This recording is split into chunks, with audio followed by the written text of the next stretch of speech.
Hoeveel wil jy weet? Stephanie Bartman is eerstens 'n ma.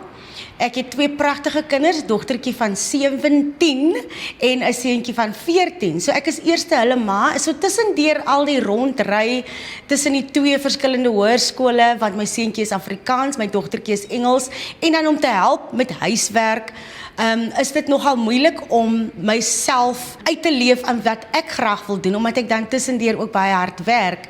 Maar my beste oomblikke is as ek net op die bank kan lê en Candy Crush speel. Dis vir my die lekkerste, om net geen notifications en geen dringende boodskappe hoef te antwoord nie. Ek kan net iets doen waaraan ek nie eers hoef te dink nie. Dit is vir my die lekkerste.